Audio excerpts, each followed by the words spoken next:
Oh man. Well, Well, Andrew, let me take it from here because I have a good transition point for us because I, go I will for it. say Jordan, one of the teams on my list for most disappointing was Philly for basically all the things that you were just talking There you about. go. Nothing to do with on the field. And I literally wrote in here because honestly, I wasn't expecting anybody to have the same thought process because it's like it's a team third in the East right now. How are you going to list them off as like one of the most disappointing? But it's Especially when like, expectations were already low going into the yeah. season. So you're like, how could you, right? But there's ways. They've done it. Yeah. Yeah, exactly. And it's like all the stuff that you were talking about. I think it's all off the field stuff where it's just selling off all of the pieces that like your third place team. Why would you your third place right now? Why would you not want to bolster the team more with like win now ready players to like take a shot at it? Like you're not far off of the supporter shield. You're in a good spot to make a chase for it, and that it's like actually, we're gonna sell off arguably our best player and give it to our conference rivals who we're competing with for top of the Eastern Conference, and we're just gonna run it back with some 16-year-old out of the academy and cross our fingers and hope we can sell him off to Salzburg and make a profit. It's Their crazy. their goal is profitability, but I do wonder how this can like when we actually look at it in like a grand scheme of things. This team was making in grounds in 2022 with like Philadelphia itself. That was the year where all Philly teams were making finals and like the local news was talking about the union and people were getting on board. Then the Apple deal happens, which I'm a fan of, but like there's been some issues with that. It lost local coverage. And then you start the decline of not spending money into the club. And now last year when they fired Jim, it was the most I seen on social media. People were like, "I'm not renewing my tickets." On top of that, then they add the luxury seating right behind the goals, right in front of the Sons of Ben, in the river end, and it's like, what? Like you're just consistently scoring own goals for what they deem as profitability, but how much like if you keep pissing off your fans, will you actually keep gaining profits? That's going to be the main question. But I mean, obviously they made like 4.5 off of Gazdag and like what, like 3 million or 2.5 million off of McGlynn. So you're looking at like 7 million just from those interleague transfers. But I don't know if these kids are ready to to step in for this. Like they already said, I don't think Cavan's going to be filling in for this. So I'm like, who are you making the room for? It's mind blowing. It really is because it seemed like we were on a really good track, and then I put in my time from 2010 to 2022, and I was like, we're doing it. And I was at the watch party in 2022 at Subaru Park, and I was thinking we're about to win this cup, and Gareth Bale gets the header, and then it was all downhill from there, and it's continued to be. We put them in that category too, just that bucket alone of just being just a negative surprise for allowing the Columbus Crew another chance to become as good as they're going to be become Yeah, they again. already have Like one of the best coaches. It's like, they didn't need help, no, Jordan. They didn't need help, and they've No, got it.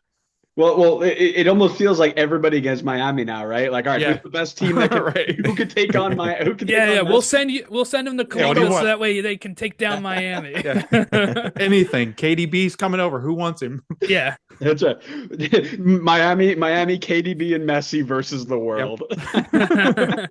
I think the only thing um, we're missing is we need to send 40-year-old Brad Guzan to Columbus because he's Yes. he's the Messi kryptonite. There you go. There you go. There it is. All right, well let's continue on then this path with disappointing sides and add on to this because Philly. I mean, it's really interesting. I didn't expect anybody to have Philly there, but obviously they were. But maybe I'll send it right over back over to Logan then and say, do you have any other teams that you would put in this group? Yeah, I think one team that Jordan and I think it comes with its territory is LAFC. It's just, this team, you're constantly thinking about them reloading and reloading, and when is that actually going to become an issue where they don't reload correctly? And it does seem like they put a lot of faith in some of their previous players, and then a new signing. And Jordan and I have talked about this, and we hadn't realized it. We had gone kind of in this malaise of like even in the off season where it's like we didn't really think about Olivier Giroud too much, but you start to look at Olivier Giroud, who hasn't scored a goal in an MLS match, where it's been a difficult transition for him to come in, and he's not scored this season.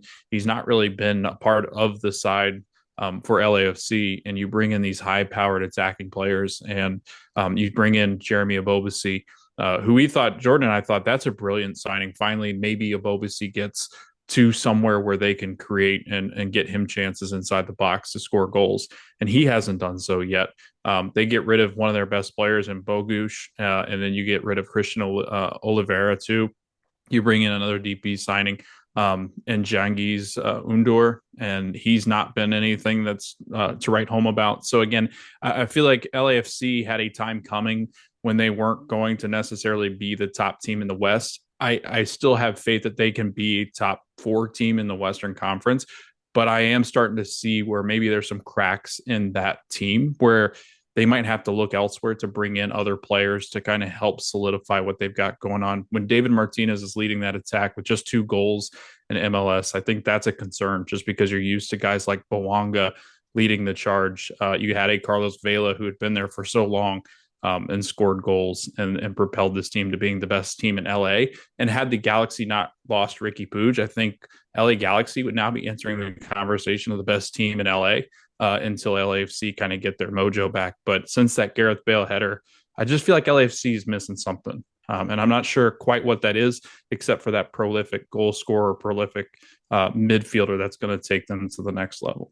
Yeah, I like that. I think it's an interesting shot. I think on the Ebobisse point, I do believe he's injured or picked up an injury at some point, which is a shame because you're right. I think if you put Jeremy Ebobisse in there over anybody who, I know they're kind of rotating cast right now. I know Under's been up there. They kind of throw Bouanga sometimes. Anybody you put Ebobisse up there, I would not doubt that they're in the top 4 conversation. Right, it's just what Jabo does. But you mix them around with Champions Cup as well, and maybe some rotation. I mean, I think that I agree with you, but I also think that maybe they're one of the teams I'm less worried about in terms of like this group of people that I've got. Yeah, if you look at last year, right, they started out with 11 points. They started out with 9 this year in the first 7 games. So last year they were slow as well, and we were kind of like, what's going on with them? And then they, won the West, right? So like it's possible. The Giroud thing I've been really baffled by. I talked about this a couple weeks ago because it's like he was scoring at a consistent high level in Serie A, which is at a high level. Comes over here and scores in some Open Cup games and such, but not in the league. And I think it's just he doesn't really fit their style. Is probably the biggest thing I would say with that. But I'm still surprised he hasn't gotten more goals, even with just how he is, right? Like he's one of my favorite players. I watched him. And my dad's an Arsenal fan, so I used to watch him a lot there. I always wanted him at Chelsea. Then he went to Chelsea. He won stuff there, and then went to Milan, where I was watching him a lot because of Pulisic connection and all that. And it just seemed like I was like, man, it's a good signing for LAFC, and it just hasn't panned out for them. But they still won the West, like so you can't even like get too upset about it, I think. But yeah, well, and to Logan's point, the West is also weaker this year. Yes. There's a big disparity between those who are supposed to be at the bottom, those who are supposed to be at the top.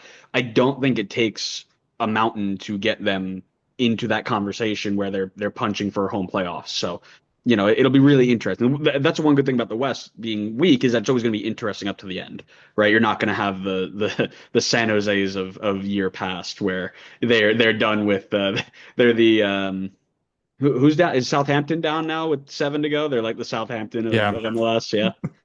Yeah, and again, I think you make a great point. I mean, the Western Conference, Jordan and I talked for so long about how good the Western Conference was that this year it was like, whoa, what happened? Like it's got flipped on its head. And it's because these high-powered teams that are usually up in the top of the table, they're struggling. LA Galaxy, they're not healthy. They weren't healthy. They're getting healthier, but that's a big hole that they've dug themselves. You look at a Houston team who, for some reason, on paper, always looked like a team you didn't really suspect to do anything. But then, right when you're talking about playoffs, they're there.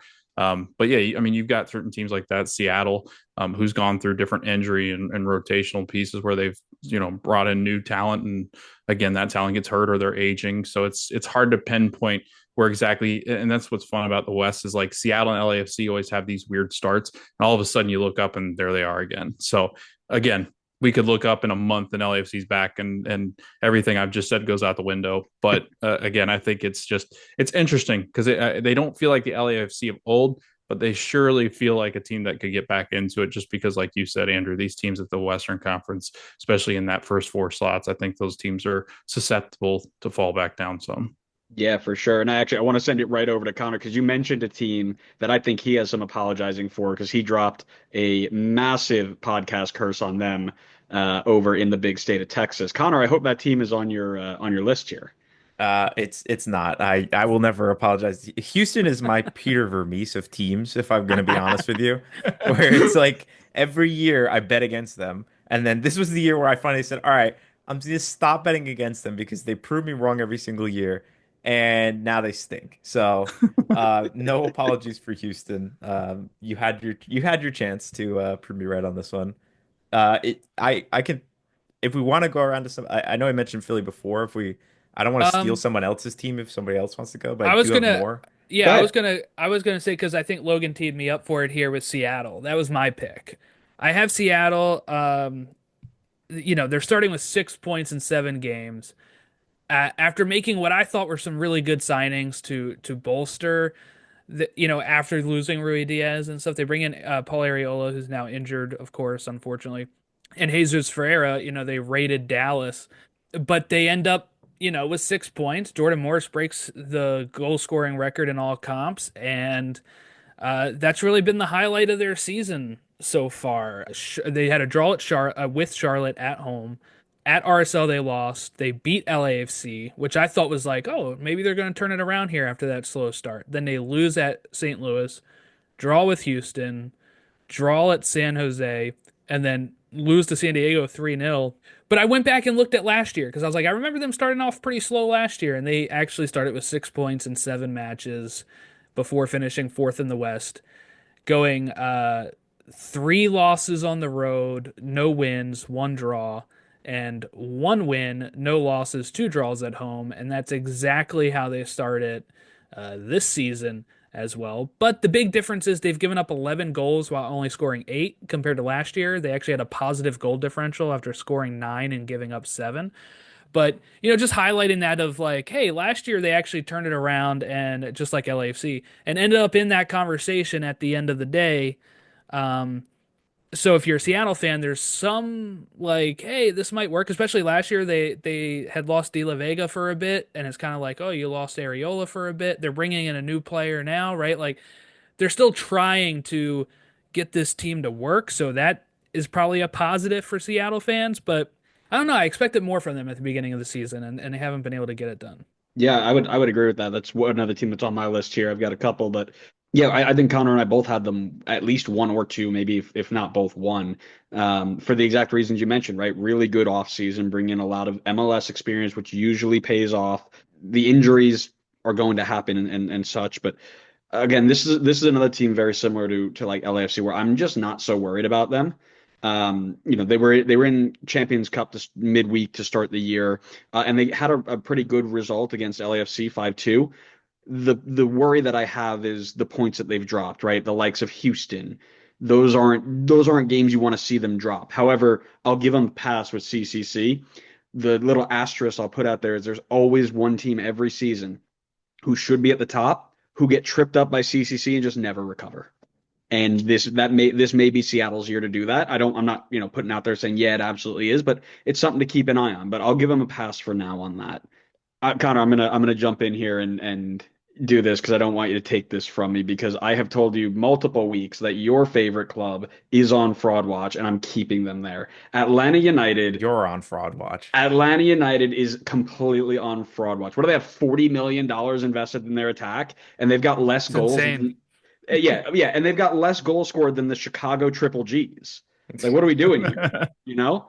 And listen, they've also conceded an insane number as well, which is a different story. But They're currently sitting outside the playoff spot heading into the middle of April. I've said it before. I don't think it's crazy to say that Ronnie Dyla might be on the hot seat very, very soon if he isn't there already. They aren't getting the results they've paid for, and it starts with the coach. He's not getting the most out of them. We've seen teams, and this might not be a completely fair comparison, but we've seen teams like the Galaxy last year who had three center backs on roster at the start of the year, 35 and older, and they ran through the league because their attack was so good they didn't have to worry about them, right? Now you've got all this attack in Atlanta, and it's just not paying out. Now again, I'm not saying it's like for like. You don't have a Ricky Puig taking 800 touches a game, but it's a worry that you have that much money invested, you're not doing what you're expected to do. And I understand injuries are there, so I'll give you a little bit of a break there. And I think you're going to give Ronnie Dyla one window to either bring in reinforcements or say, okay, you've got enough time to get everybody healthy, figure it out. But if they don't have anything figured out, I think there's a problem because at this point, with the money that they've put in, they're basically just the Southern Toronto FC, spending a lot of money on attackers and getting nothing out of it. I knew you were gonna go with this take. I Yeah, knew you it. better. And I'll just like last week, it is Ludacris featuring Pitbull. It's insane. Like, how do you come to the conclusion that Ronnie Dyla is almost on the hot seat because we're 7 games into the season and the team hasn't got it clicking yet? Like, they need a little bit of time to figure it out. None of these guys have played together. Majority of them haven't really even played in the league. I know Almiron did, but he played in the league like 5, 6, 7 years ago. It's like a whole new league now at this point. Latte Latha's never played here before. Like, they got to figure out how to play with one another. They got to figure out like where on the field is the best place for them to play. I think they're gonna figure it out in the attack. It's not like they haven't scored goals. They've got 11. That's pretty, like, I know it's a lot of money they spent, but that's pretty run of the mill so far. I knew the defense was going to be an issue. That's why I knocked them down in my standings a bit because they just ran it back with the same defense they had last year, which was not a good defense. And now you've got 1 year older Brad Guzan in goal, who's gonna like be 45 by before the time they finally decide to move him out of net. So it's like, at least for me, maybe it was just because I'm a pessimistic fan, but I knew it was gonna be some struggle. Like, it wasn't just gonna be flying off the rails like right at the start, just because they dropped a lot of money on a striker and bringing back Almiron. But I think the team needs more time to kind of get things figured out. I don't think we could be saying 7 games into the season of bringing all these new guys in that like the coach should be worried about his job if he doesn't get things sorted out in the next like couple of games. Fraud watch. Connor, this is where you're living up to your last name, actually, because I agree with you. They are disappointing so far, but look, Pineda lasted there longer than he should have, so I don't think Dahlia is actually on any sort of hot seat at all. So I think he'll have his time. Now it depends on how it all goes. I think he would have until next summer, really, at probably the earliest, before they get rid of him, just to give him a full season, and then start of the next season. And if it starts out really bad, but I mean, like, they're only 3 points off of like where Orlando is currently, and 11 goals is pretty good. I just worry about the defense would be my main thing, giving up 12. But I think once this team gets clicking, they'll be. I had them picked for MLS Cup, so I'm still holding out hope that I'm right. But we'll see. I want to be able to get something predicted right. I'll tell you that Pineda lasted because he had Carlos Bocanegra, who was afraid to do anything to say that, oh, I messed this one up. I don't think Garth is going to sit there and say, yep, we're going to give you all the time in the world. If you're putting money into it and it's got Garth Lagerwey's name tied to it, I think that you're going to see a little bit more fire under the seat, personally. I think it'd be really harsh. I think that would be really harsh. As an Orlando City fan, I would say that anything I say negatively against Atlanta United or through my purple colored glasses, I'm just going to stay quiet in the Atlanta United argument. No, but in all honesty, like I do feel like usually you give a manager, I'd imagine, 2 transfer windows to see what they can do. And Ronnie Dyla, I mean, let's not forget, Ronnie Dyla was took an NYCFC team that I think was not as good on paper and did things with them that I'm not sure many other managers could have done. I always thought Ronnie was a great manager, and I think Garth Lagerwey, he's going to keep investing money, and that's what makes Atlanta so scary. Like, being an Orlando City fan, we know it's coming. We know there's a big punch coming. We already have the problem in the south of Florida. We don't need the problem in the middle of Georgia either. We're already glad Joseph is in the Western Conference. Let's keep some goal scorers away from Atlanta United. But again, like Jordan said, I'd be more concerned defensively because I'm afraid that this, and they've shown it, this attacking front can be very, very dangerous with Latte Lath. I mean, Yeah, New York City Mickey Mouse Cup, but other than that, sorry, yeah. Connor, you were saying. No, I'll agree with the Mickey Mouse Cup. That should have Heck been yeah. Philly's Cup, but that's a whole other conversation. But yeah, no, I agree. They need to figure out the defense. It's the way they have it right now. It's just not going to work. I mean, you have like the defensive midfielders that they've brought in have not been good enough to help the disaster mess that they have in the defense. And both wing backs are very attacking wing backs, and then you're just left with Derek Williams and Stian Gregerson trying to fight for their lives in front of 40, I don't know, 8-year-old. I'm just gonna keep adding years every time I mention his name. 48-year-old Brad Guzan in goal. So they need some work in the summer if they're gonna get this thing sorted out. But I still have faith that they can get the ship in the right direction.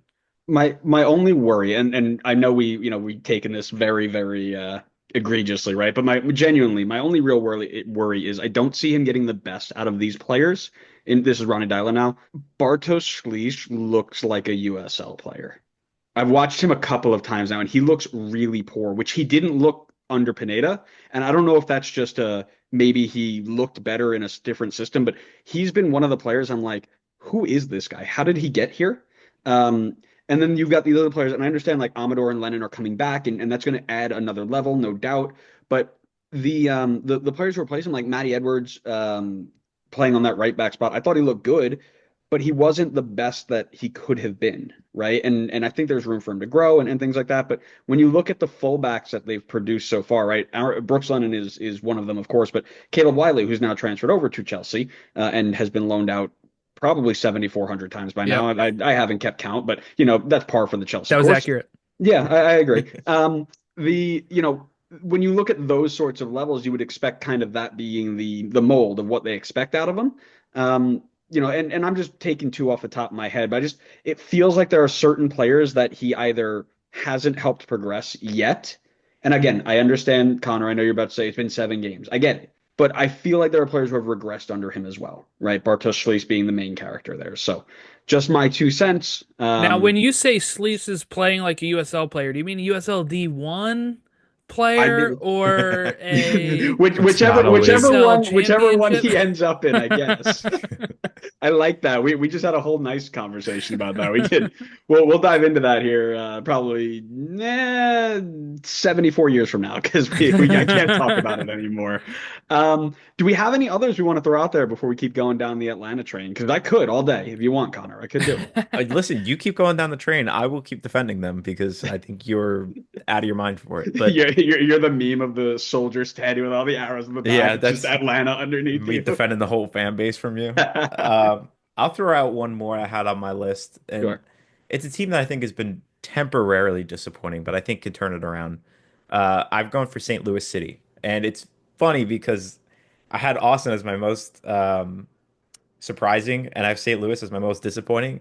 But in terms of goal difference, they've been almost identical. Yeah.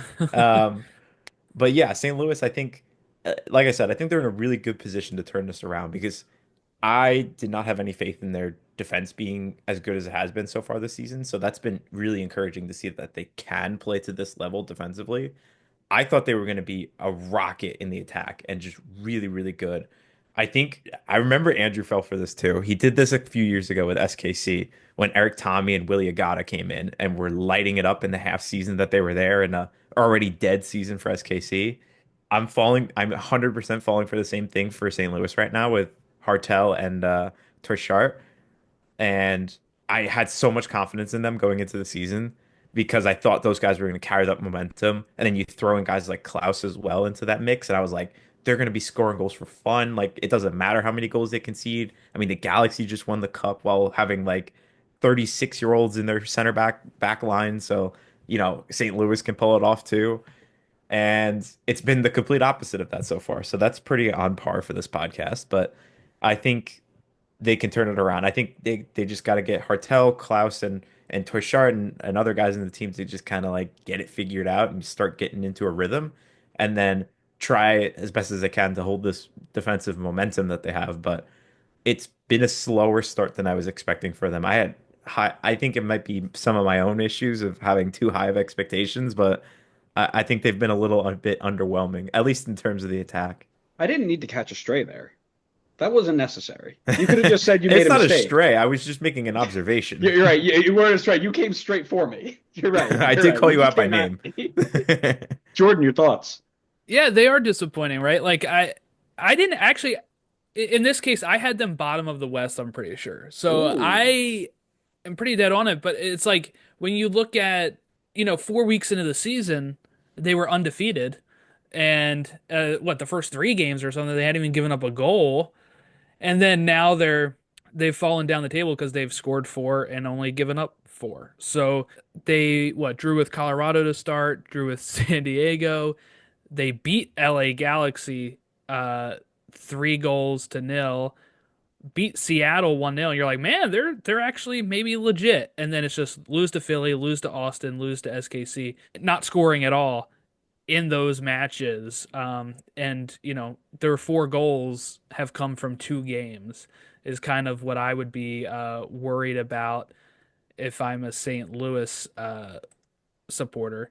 But yeah, I think I had them 15th or 14th. So them sitting 11th is actually maybe a plus in that case. But yeah, I think with the way that they started, these last 3 weeks have been brutal for them.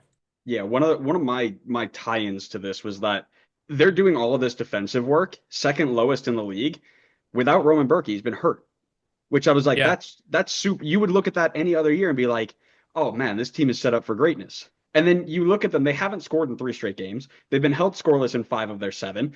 Their attacking talent has done nothing. And I look too; they've all played. This isn't like they've all been hurt and they're like running out reserves. They've all played, so they are just not figuring it out. And it's something that I would be worried about, right? Like you're looking at this as saying, okay, I've got a really good and Connor, you made a really good point where it's like you look at Austin and you're like, no goals conceded, they'll get their attack going, no problem.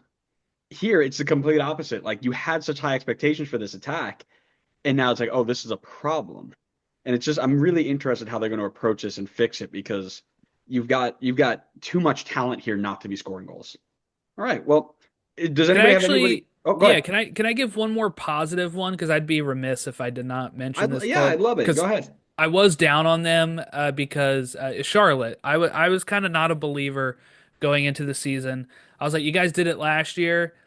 I don't buy it. Like, show that you can do it again. And so far they have. And like, I wasn't like I thought the Zaha signing would be good, and but I didn't know it'd be like where he's actually scoring a couple goals already at this point. I know a couple of them are like what penalties or whatever, and not even like really great hits, but he's already got more than Giroud at this point, right? So um, I'm I watched the Onside documentary, and that also changed my perspective on them a bit too. Just seeing like the GM work and how he convinced Dean to come over and how they're getting these players and how they were trying to get Royce and everything. Like it was a real like it made me believe in them a bit more than I had previously. So I'm kind of happy to see them doing well. Yeah, I think that's a great shout. I only didn't put them in there because I had such high hopes for them. I think Connor, you did as well. But we were on with Goals TV over doing their kind of like season preview, and I've got my clip somewhere saved. I'm sure they have it because I came out and was, these guys are going to fight for MLS Cup, sort of like hype. I'm really really sold on them, and I think they're going to do really really big things. So. I like it. I think it's a really good list. If you guys are listening to us and you have some others that you want to talk about that we might have missed, let us know in the comments. But